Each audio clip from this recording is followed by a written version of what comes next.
저희 집에 누룽지가 많잖아요. 제가 전에 몇 번 말씀드렸는데 저는 냄비밥만 하기 때문에 거기에서 남은 그 아래에 깔린 누룽지가 쌓여 있어요, 집에. 그래서 이걸 이용해서 누룽지탕을 만들려고 합니다.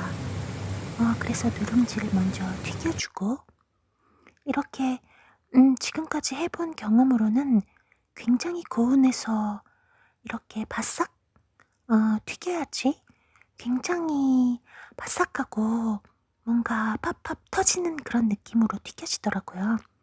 그래서 그렇게 튀겨놓고 그 다음에 채소들을 약간 이렇게 알록달록한 채소들을 모아서 준비를 해놓았습니다. 이게 껍질콩, 당근, 파프리카, 양송이 버섯, 양파, 파. 근데 가장 중요한 청경채를 까먹었어요. 여기에서 가장 쉽게 구할 수 있는 그런 녹색 잎사귀 채소인데 평소에는 그렇게 잘 사면서 막상 누룽지탕에 넣어야 할 때는 안 사고 그랬어요. 그리고 이건 해물, 이건 전분, 나중에 국물을 걸쭉하게 해줄 전분입니다. 간장, 후추, 액젓. 저는 액젓을 약간 넣거든요. 그리고 가장 중요한 굴소스를 또 까먹었어요. 그러니까 넣는 걸 까먹는 게 아니라 찍는 걸 까먹었어요. 나중에 넣긴 넣었습니다. 그래서 약간 향기가 나는 그런 마늘, 생강 약간 그걸 좀 볶다가 양파를 볶다가 거기에 당근, 파, 양송이 아니구나. 컬리플라워 넣고 같이 볶다가 껍질콩 이게 우리나라 말로 껍질콩인가 아닌가 잘 모르겠는데요. 그냥 그렇게 부르고 있습니다. 그리고 이게 파프리카 그냥 색 내는 용이에요. 원래는 파프리카를 여기는 좀 비싸고 잘 있지도 않기 때문에 잘 사지 않는데 그냥 이 누룽지탕 찍는 용으로 샀어요. 하나 딱 한 개만 샀어요. 그리고 이거 까만 건 탄 게 아니라 후추입니다. 약간 좀 후추를 저는 빻아서 쓰기 때문에 좀 굵게 나와요, 화면에.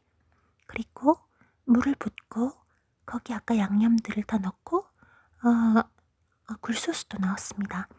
이건 아까 튀겨놓은 누룽지. 근데 저희 집에 이걸 플레이팅을 예쁘게 할 만한 그런 그릇이 없어요. 약간 좀 깊이 파인 그런 그릇이 더 좋을 텐데 그래야지 국물이 소스가 좀 걸쭉한 게 보이고 누룽지가 더 잠기고 그러는데 없어서 이렇게밖에 안 됐어요. 근데 사실 이것보다 더 잘 됐는데 플레이팅이 좀 별로라서 안 맛있게 보이는 거예요. 그리고 맛도 있었어요. 제 입맛에는 맛있었습니다. 굉장히 바삭하고 누룽지가 잘 튀겨지는 게 가장 관건인 것 같아요. 그래서 고온에서 바싹 갑자기 확 튀겨야지 맛있더라고요. 그래서 이렇게 한 끼를 먹었습니다. 국물이 이렇게 보여야지 맛있어 보이잖아요. 아까 처음에 이렇게 했어야 되는데 너무 다 가려서 그래서 이 국물은 약간 그 중국집에서 먹는 그런 팔보채 그런 소스 맛이었어요. 이거는 인도네시아 파파야인데요. 파파야는 보통 과일로 생각하시잖아요. 근데 이건 익지 않은 덜 익은 파파야예요. 그런 덜 익은 파파야를 여기서는 채소로 쓰시는데 그런 태국의 쏨땀처럼 샐러드용으로 쓰시는데요. 저는 이걸로 이렇게 생채를 해서 먹어요. 우리나라에서 수박 껍데기, 수박 껍질로 생채를 하잖아요.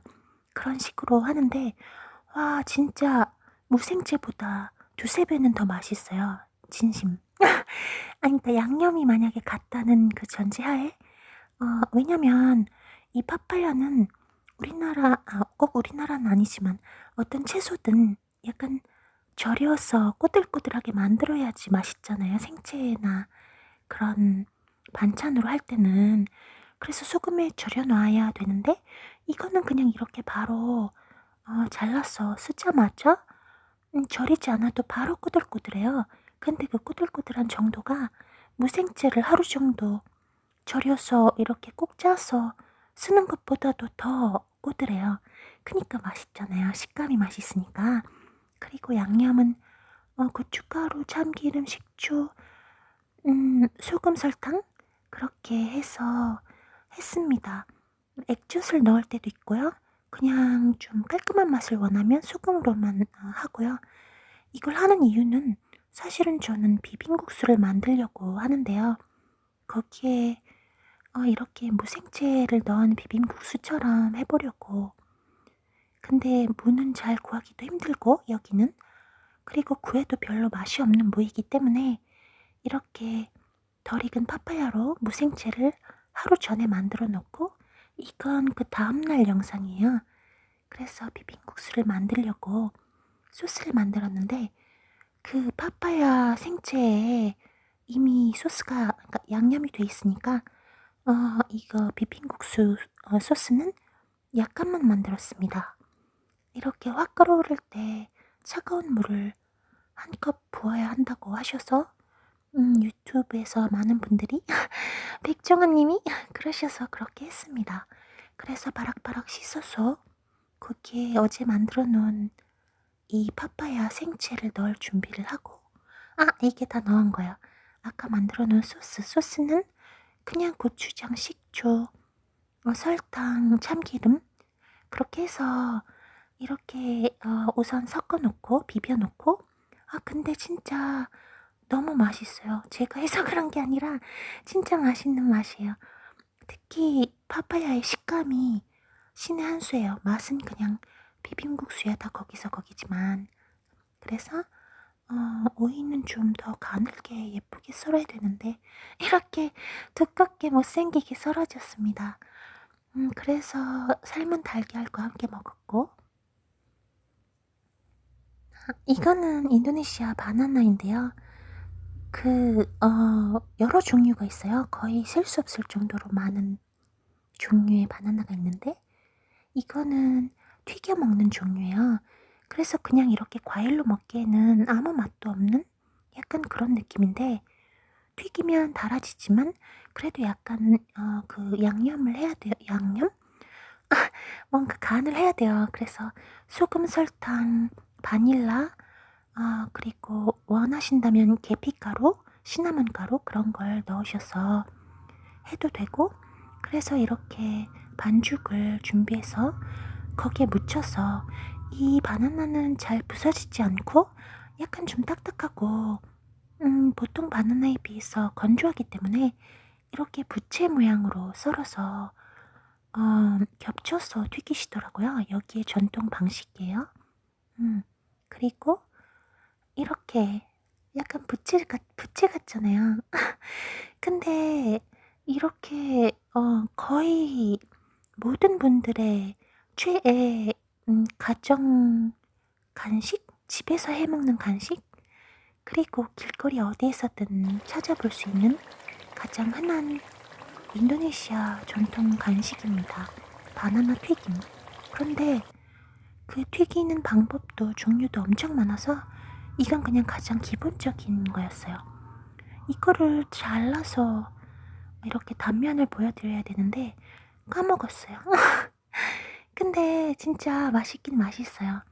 근데 저는 원래 꼭 다이어트 때문이 아니라 특별히 바나나를 좋아하지는 않아요. 바나나 우유는 좋아하는데 바나나는 그냥 막 특별히 먹고 싶고 그런 적이 없기 때문에 제가 진짜 먹고 싶은 것도 참고 잘 못 먹는데, 별로 먹고 싶지 않은 걸 딱히 먹어야 될 이유가 없잖아요. 칼로리만 넣고. 그래서 거의 먹지 않아요. 이거는 다른 종류의 바나나인데요. 이 얘는 약간 좀 단맛이 있고, 아까 걔는 그냥 그대로 먹기엔 좀 그런데 얘는 이대로 먹을 수도 있어요.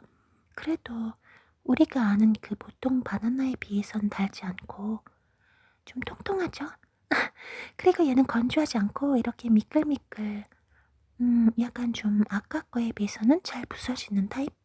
그래도 보통 바나나처럼 부서지진 않고요. 이 바나나는 왜 그러신지는 모르겠는데 이렇게 빵가루를 묻혀서 튀기시더라고요. 그래서 제가 아주머니한테 뭐가 다른 거고 왜 얘는 빵가루를 묻히시냐고 했는데 그냥 그럼 원래 그렇게 하는 거라고 그렇게만 말씀하셨어요. 아, 이게 다 된 건데요. 이거 까만 거 개미 아니고요. 초콜릿이에요, 초콜릿. 음. 이렇게 초콜릿을 뿌려서 드십니다. 여기는 그 치즈를 갈아서 그리고 초콜릿과 함께 뿌려서 바나나와 드시는 걸 좋아하시더라고요. 이렇게 두 가지 종류를 만들어서 손님들께 드렸습니다.